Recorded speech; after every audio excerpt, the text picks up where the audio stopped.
खुदा की मोहब्बत, क्योंकि खुदा ने दुनिया से ऐसी मोहब्बत रखी कि उसने अपना इकलौता बेटा बख्श दिया, ताकि जो कोई उस पर ईमान लाए हलाक ना हो बल्कि हमेशा की ज़िंदगी पाए।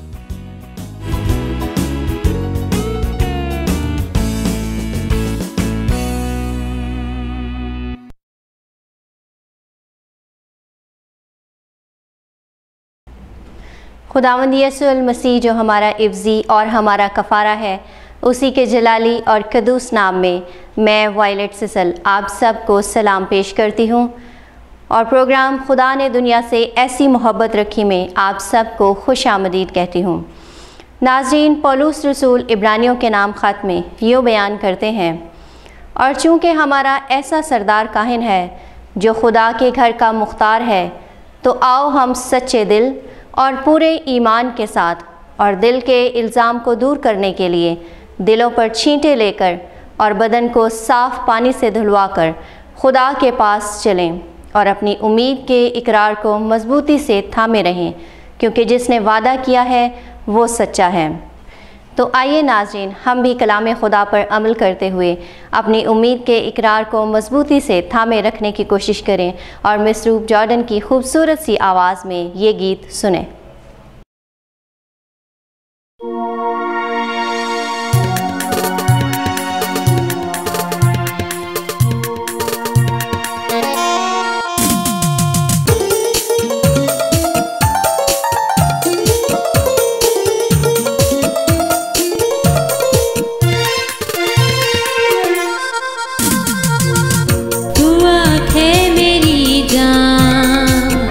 मुबारक खुदा है, तू आँखें मेरी जान, मुबारक खुदा है।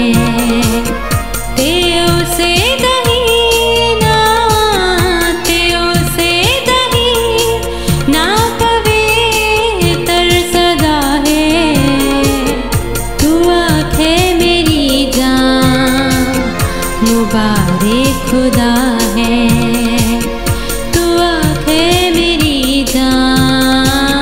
मुबारक खुदा है।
मुबारक खुदा है, तू के मेरी जान, मुबारक खुदा है।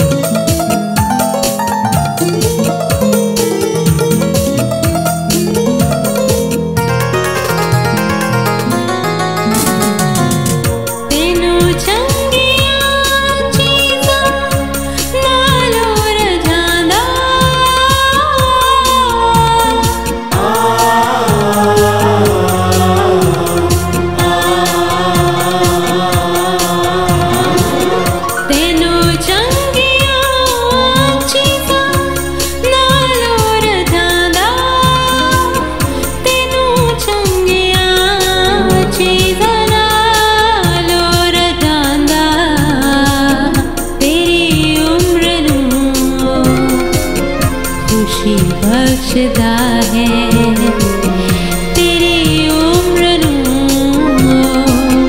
खुशी बख्शदा है।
करता नया है। ओ तेरी जवानी लो करता नया है। तेओ से दही ना, तेओ से दही ना पवित्र सदा है। तू आखे मेरी जान मुबारक खुदा है। तू आखे मेरी जान मुबारक खुदा है।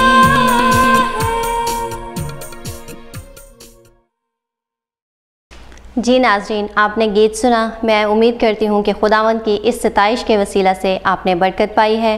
और अब वक्त है कि हम अंकल डेविड और पिंकी के पास चलें ताकि हम उनसे आज की कहानी सुन सकें। आइए चलते हैं। खुदावंद यीशु मसीह के अजीम नाम में पिंकी और अंकल डेविड आप सबको सलाम पेश करते हैं। और उसी मुकद्दस नाम में आप सबको आज की कहानी में खुश आमदीद कहते हैं। मेरे प्यारे और नन्हे मुन्ने साथियों, हम सब मुंतजिर हैं कि आप भी अपनी कीमती राय हमें दीजिए। हाँ जी, ताकि हम प्रोग्राम के इस हिस्सा को भी मजीद बेहतर, मुफीद और बाबरकत बना सकें। क्योंकि जब तक आपकी राय हम तक नहीं पहुंचती, हमें अंदाज़ा ही नहीं हो पाता कि हमारा प्रोग्राम आपके लिए बरकत का बायस हो रहा है या नहीं। हाँ जी, इसलिए आप अपनी राय हमें जरूर दीजिएगा। अंकल डेविड, अब आज की कहानी के बारे में भी बता दीजिए। जी पिंकी बेटा, हमारी आज की कहानी का नाम है पौलुस रसूल और सैलास फिलिप्पी के इलाका में। फिलिप्पी के इलाका में? इससे क्या मुराद है अंकल डेविड?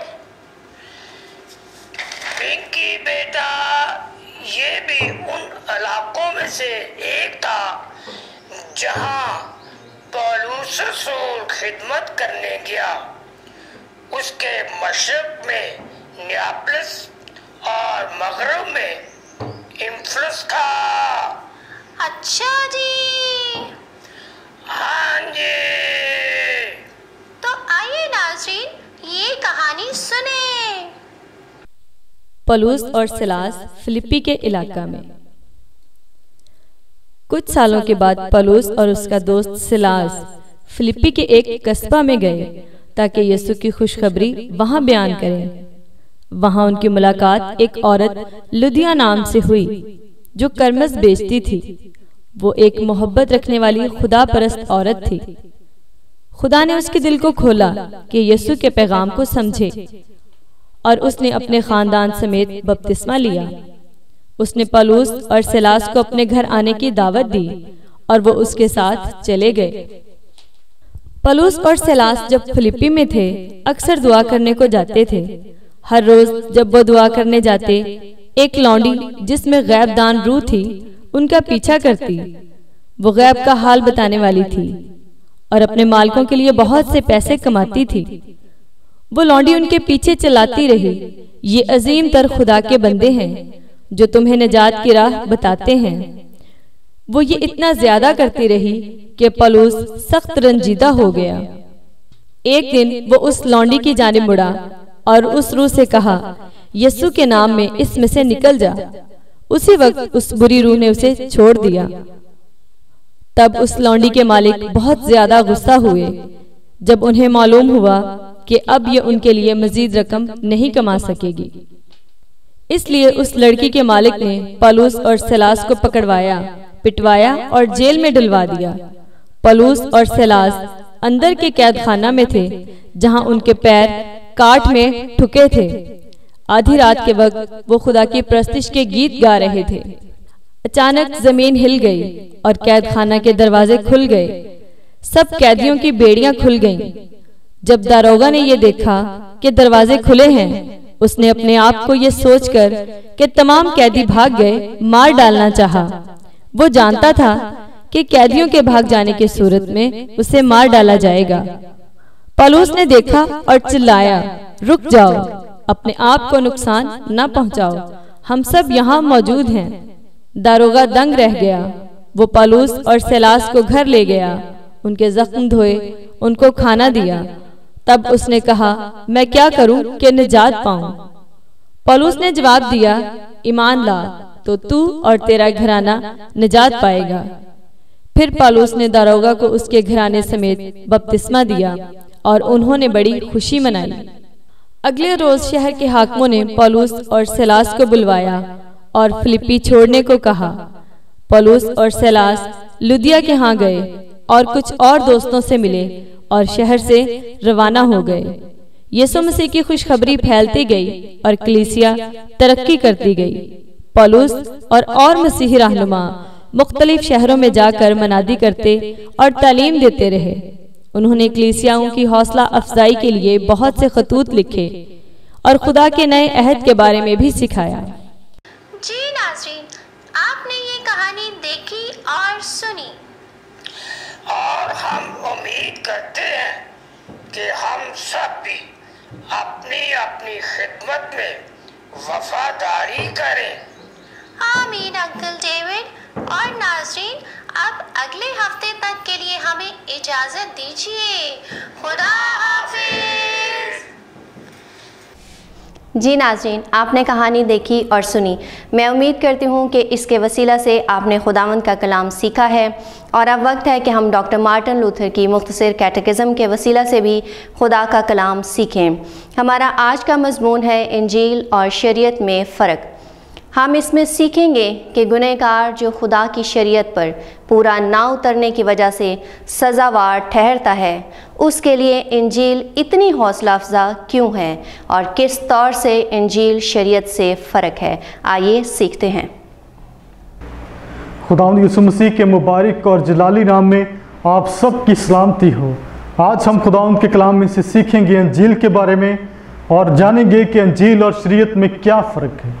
और आज का हमारा सवाल है, हम गुनाहगारों के लिए इंजील इतनी हौसला अफजा क्यों है जो खुदा की शरीयत पर पूरा ना उतरने से सज़ा के हकदार ठहरते हैं। और इसके बारे में जानने के लिए हम बाइबल मुक़द्दस में से हवालाजात का मुतालिया करेंगे। लूका 2 बाब 8वें आयत से 12 आयत। फरिश्ते ने निजात दहिंदा की पैदाइश पर बड़ी खुशी की बशारत दी। रोमियो 1 बाब 16वीं आयत। क्योंकि मैं अंजील से शर्माता नहीं, इसलिए कि वो हर एक ईमान लाने वाले के वास्ते पहले यहूदी फिर यूनानी निजात के लिए खुदा की कुदरत है। यूहन्ना 3 बाब 16वीं आयत। क्योंकि खुदा ने दुनिया से ऐसी मोहब्बत रखी कि उसने अपना इकलौता बेटा बख्श दिया, ताकि जो कोई उस पर ईमान लाए हलाक न हो बल्कि हमेशा की जिंदगी पाए। हमने सीखा हमारे लिए अंजील की खुशखबरी इसलिए इतनी हौसला अफजा है क्योंकि ये हमें बताती है कि खुदा ने गुनाहगारों से अपनी मोहब्बत का सबूत यीशु को भेज कर किया ताकि वो हम गुनाहगारों को निजात बख्शे। और मज़ीद जानेंगे किस तौर से अंजील शरीयत से मुख्तलिफ है और इसके बारे में जानने के लिए हम हवालाजात का मुतालिया करेंगे। रोमियो 2 बाब 14वीं और 15वीं आयत। जब वो कौमें जो शरीयत नहीं रखती अपनी तबीयत से शरीयत के काम करती हैं, चुनाचे वो शरीयत की बातें अपने दिलों पर लिखी हुई दिखाती हैं।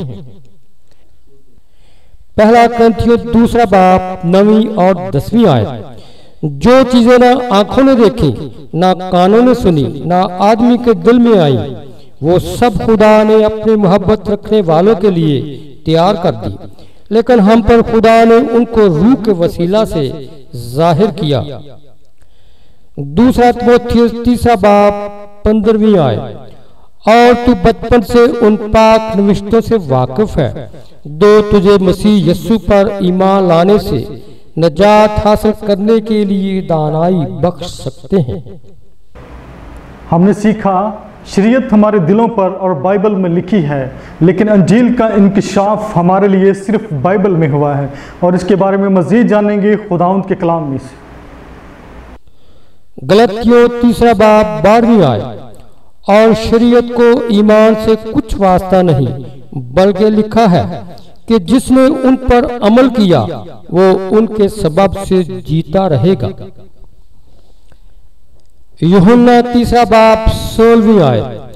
खुदा ने दुनिया से ऐसी मोहब्बत रखी कि उसने अपना इकलौता बेटा बख्श दिया, ताकि जो कोई उस पर ईमान लाए हलाक न हो, बल्कि हमेशा की जिंदगी पाए। पहला यूहन्ना 4 बाब 10वीं आयत। मोहब्बत इसमें नहीं कि हमने खुदा से मोहब्बत की, बल्कि इसमें है कि उसने हमसे मोहब्बत की और हमारे गुनाहों के कफारा के लिए अपने बेटे को भेजा।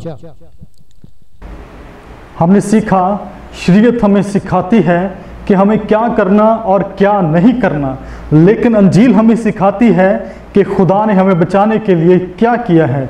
और मज़ीद जानने के लिए हम बाइबल मुकद्दस में से हवालाजात का मुतालिया करेंगे। गलतियों 3 बाब 8वीं और 10वीं आयत। और किताब मुकद्दस ने पेशतर से ये जान करके खुदा गैर कौमों को ईमान से रास्तबाज ठहराएगा, पहले ही इब्राहिम को ये खुशखबरी सुना दी कि तेरे बाद सब कौमें बरकत पाएंगी, क्योंकि जितने शरीयत के अमाल पर तकिया करते हैं वो सब लानत के मातहत हैं। चुनाचे लिखा है, जो कोई उन सब बातों के करने पर कायम नहीं रहता जो शरीयत की किताब में लिखी हैं, वो लानती हैं। यूहन्ना 3 बाब 16वीं आयत। क्योंकि खुदा ने दुनिया से ऐसी मोहब्बत रखी कि उसने अपना इकलौता बेटा बख्श दिया, ताकि जो कोई उस पर ईमान लाए हलाक न हो, बल्कि हमेशा की जिंदगी पाए। कुलसियों 2 बाब 13वीं और 14वीं आयत। और उसने तुम्हें भी जो अपने कसूरों और जिस्म की नामख्तूनी के सबब से मुर्दा थे उसके साथ जिंदा किया और हमारे सब कसूर मुआफ किए और हुक्मों की वो दस्तावेज मिटा डाली जो हमारे नाम पर हमारे खिलाफ थी, और उस सलीब पर कीलों से चढ़कर सामने से हटा दिया। हमने सीखा शरीयत हमें गुनाह और गुनाह के लिए खुदा की सज़ा के मुतल्लिक सिखाती है, जबकि अंजील हमें हमारे निजात दहिंदा के मुतल्लिक जो गुनाह से बचाता है और खुदा के हमेशा की ज़िंदगी के इनाम के मुतल्लिक सिखाती है। हमने खुदावंद के कलाम में से पढ़ा, सुना और सीखा। मेरी दुआ है इस कलाम के वसीला से खुदावंद आप सबको बरकत दे। आमीन। नाज़रीन, खुदा की शुक्रगुजारी हो कि खुदा का कलाम, जिसे उसने अपने सब नामों से ज़्यादा इज़्ज़त बख्शी है, के प्रचार के लिए उसने हमें चुना कि हम अपनी ज़िंदगियों के लिए और बहुत सी ज़िंदगियों के लिए भी बरकत का बाइस हो सकें। आपकी दुआया दरख्वास्तें हमें मौसूल होती रहती हैं और हमारी दुआया टीम की भी यही कोशिश रहती है कि इस खिदमत को मुकम्मल वफ़ादारी और ताबियादारी से अंजाम दिया जाए, और खुदावंद की शुक्रगुजारी हो कि वो हमारी इन सारी दरख्वास्तों को सुनता और कबूल कर लेता है। और मेरे वो भाई बहन जो अभी तक अपनी दुखों और तकलीफ़ों में मुब्तला हैं, मेरी उनसे ये दरख्वास्त है कि वो मायूस और परेशान ना हो, बल्कि खुदावंद के जवाब के मुंतज़िर रहें। वो आपको वक़्त पर मुहैया करेगा। और नाज़रीन, अब प्रोग्राम के इख्तिताम पर मेरी आपसे ये दरख्वास्त है कि प्रोग्राम को मज़ीद बेहतर करने के लिए आप हमें ज़रूर लिखिए। हमारा पता है confessional evangelical Lutheran church, 26 Ravi block, Shadman town, Sahiwal. Calls और मैसेजेस के लिए हमारा फ़ोन नंबर है 03027891 आप अपना ख्याल रखिएगा। खुदावंद आपको ढेरों बरकतों से मालामाल करें। आमीन।